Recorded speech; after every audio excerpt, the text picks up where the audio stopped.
ഇത് UAE ഖൽബ എന്ന് പറയുന്ന സ്ഥലത്തുള്ള ഹാങ്ങിങ് ഗാർഡൻ എന്ന് പറയുന്ന ഒരു സ്ഥലമാണ്. സോഷ്യൽ മീഡിയ റീൽസിൽ വളരെയധികം കാണാറുണ്ട് ഈ സ്ഥലം. ഒരു വലിയ മലയുടെ ഒരു വശം ആർട്ടിഫിഷ്യലായിട്ട് അവർ ചെറിയൊരു വെള്ളച്ചാട്ടവും സംഭവങ്ങളൊക്കെ സെറ്റ് ചെയ്ത് പൂന്തോട്ടം പോലെ ഭംഗിയാക്കി അതിൻ്റെ മുകളിലേക്ക് നടന്നു പോകാനുള്ള സ്റ്റെയർ കൊടുത്തിട്ട് ഒരു സൈഡിൽ കൂടെ മുകളിൽ കയറി മറ്റേ സൈഡ് ഇറങ്ങി വന്നു. അത്രേ ഉള്ളൂ. ഒരു മലയുടെ ഒരു ചെരുവ് നല്ല ഭംഗിയാക്കി എടുത്തേക്കണു. അതിൻ്റെ താഴത്ത് ഭാഗത്ത് കുറച്ച് പാർക്കിംഗ് ഏരിയ, കുട്ടികൾക്ക് കളിക്കാനുള്ള സൗകര്യങ്ങൾ, ചെറിയ ചെറിയ റെസ്റ്റോറൻറ്റുകൾ, ഫുഡ് കിട്ടുന്ന സ്ഥലങ്ങൾ, അത്രയും സൗകര്യങ്ങളാണ്. നമ്മൾ പ്രധാന റോട്ടിൽ നിന്ന് മാറി ഏകദേശം ഒരു 40-50 കിലോമീറ്റർ മലനിരകളുടെ ഉള്ളിൽ കൂടെ തന്നെ ഡ്രൈവ് ചെയ്ത് പോയി കഴിയുമ്പോൾ ഉള്ള ഒരു മലയുടെ ഒരു വശം ഭംഗിയാക്കി എടുത്തേക്കണു. അവിടേക്ക് വേണ്ടി മാത്രമായിട്ട് എത്രയോ ആളുകളാണ് അത് കാണാൻ വേണ്ടി വരുന്നറിയുമോ. ഇതൊക്കെ കാണുമ്പോഴാണ് ടൂറിസം എങ്ങനെ ഡെവലപ്പ് ചെയ്തെടുക്കണം, ടൂറിസ്റ്റുകളെ ആകർഷിക്കാവുന്ന തരത്തിൽ നമ്മളുടെ കയ്യിലുള്ള ഒരു പ്രദേശത്തെ എങ്ങനെ ഭംഗിയാക്കി എടുക്കണം എന്നൊക്കെയുള്ള ഏറ്റവും മികച്ച ഒരു ഉദാഹരണം ഈ രാജ്യം നമുക്ക് കാണിച്ചു തരുന്നത്. കുറേ മലനിരകളുടെ കൂട്ടത്തിൻ്റെ ഉള്ളിൽ വെറുതെ കിടക്കുന്ന ഒരു മലയിനെ ഒരു ടൂറിസ്റ്റ് കേന്ദ്രമാക്കി മാറ്റി അവിടേക്ക് സഞ്ചാരികൾ ഇങ്ങനെ വന്നുകൊണ്ടിരിക്കുകയാണ്. ഇത്രയും ദൂരമൊക്കെ വണ്ടി ഓടിച്ചു പോയി കാണാനുള്ള കാഴ്ച ഉണ്ടോ എന്ന് ചോദിച്ചു കഴിഞ്ഞാൽ അത് നമ്മൾ രണ്ടാമതും ചിന്തിക്കേണ്ടി വരും. ഞങ്ങൾ ഓൾറെഡി ദുബായ്, അതുപോലെ തന്നെ ഷാർജയിൽ ഒരു സുഹൃത്തിനെ കാണാനുണ്ടായിരുന്നു, മിറാക്കിൾ ഗാർഡൻ കാണാനുണ്ടായിരുന്നു. അതെല്ലാം കണക്ട് ചെയ്ത് പോയ സമയത്ത് ഖൽബ വരെ പോയി ആ കാഴ്ചകൾ കണ്ട് തിരിച്ചു പോന്നു. പക്ഷെ അവിടെ ചെല്ലുന്ന സമയത്ത് വണ്ടി പാർക്ക് ചെയ്യാൻ പോലും സ്ഥലം കിട്ടില്ല എന്നുള്ളത്. അരമണിക്കൂർ കഴിഞ്ഞതിന് ശേഷമാണ് പാർക്കിംഗ് ഏരിയയിലേക്കുള്ള എൻട്രൻസ് കിട്ടി വണ്ടി പാർക്ക് ചെയ്തത്. അത്രയ്ക്കും തിരക്കാണ്. അത്രയും ആളുകൾ അവിടെ അത്രയും ദൂരം ഡ്രൈവ് ചെയ്ത് ഇത് കാണാൻ വേണ്ടി വരുന്നുണ്ട്. വളരെ ചെറിയൊരു എൻട്രി ഫീസാണുള്ളത്, 10 ദിർഹംസ്. അതിൻ്റെ അകത്ത് ഒരു ചെറിയ ട്രെയിൻ സർവീസ് പോലത്തെ ഒരു സംഭവമുണ്ട്, അതിനകത്ത് 2 ദിർഹംസ്.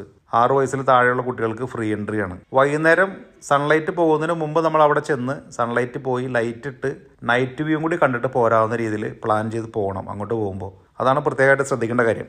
2 കാഴ്ചകളൂടി കാണുമ്പോഴാണ് നമുക്ക് ഏറ്റവും ഭംഗിയായിട്ട് തോന്നുക. അതേസമയം മിറാക്കിൾ ഗാർഡനിൽ നമ്മൾ എപ്പോഴും ഡേ ടൈമിൽ പോകണം. നമുക്ക് അവിടെയുള്ള ഫോട്ടോസൊക്കെ നല്ല ഭംഗിയായിട്ട് കിട്ടുന്നത് ഈ മിറാക്കിൾ ഗാർഡൻ എപ്പോഴും ഡേ ലൈറ്റിൽ നമ്മൾ വിസിറ്റ് ചെയ്യണം. പക്ഷേ ഇവിടെ ഡേ ലൈറ്റിലും നൈറ്റിലും നമ്മൾ രണ്ട് തരത്തിലുള്ള ഭംഗിയാണ് അവിടെ കാണാനായിട്ട്.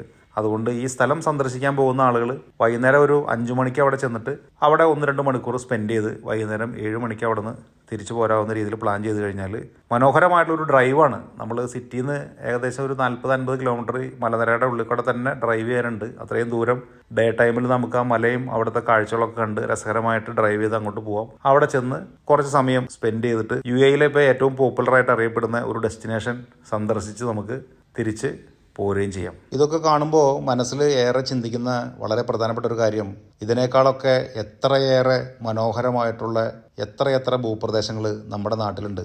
അതിനെയൊക്കെ ഒരു ടൂറിസ്റ്റ് ഡെസ്റ്റിനേഷനാക്കി മാറ്റി അവിടേക്ക് വിനോദസഞ്ചാരികളെ ആകർഷിക്കാവുന്ന തരത്തിൽ എന്തൊക്കെ കാര്യങ്ങൾ ചെയ്യാം, അതിനൊന്നും ചെയ്യാൻ സമയമോ സൗകര്യമില്ലാത്ത സംവിധാനങ്ങളാണ് നമ്മുടെ നാട്ടിലുള്ളത്. നമ്മളുടെയൊക്കെ മലയോര ഗ്രാമങ്ങളിലുള്ള ഒരു പ്രദേശം ഒരു പ്രധാനപ്പെട്ട ടൂറിസ്റ്റ് ഡെസ്റ്റിനേഷനാക്കി മാറ്റി കഴിഞ്ഞാൽ അവിടേക്ക് എത്രയെത്ര വിനോദസഞ്ചാരികൾ ഒഴുകിയെത്തും, എത്രയെത്ര പുതിയ സംരംഭങ്ങൾ ആ ഭാഗത്ത് വരും.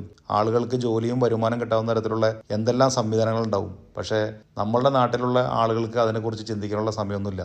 പക്ഷേ ഇവിടെ നോക്കിയേ, വെറുതെ കിടക്കുന്ന ഒരു മലനിരയുടെ ഒരു വശം ഒരു ആർട്ടിഫിഷ്യൽ ഗാർഡനും ആർട്ടിഫിഷ്യൽ വെള്ളച്ചാട്ടം ഉണ്ടാക്കിയിട്ട് അവിടേക്ക് ആളുകളെ ആകർഷിച്ചു വരുത്താണ്. ഇതിനൊക്കെയാണ് ശരിക്കും ഡെവലപ്മെൻ്റ് എന്നും ദീർഘവീക്ഷണമെന്നും ജനങ്ങൾക്ക് വേണ്ടി പ്രവർത്തിക്കുന്ന സർക്കാരെന്നും സംവിധാനം എന്നൊക്കെ പറയുന്നത്.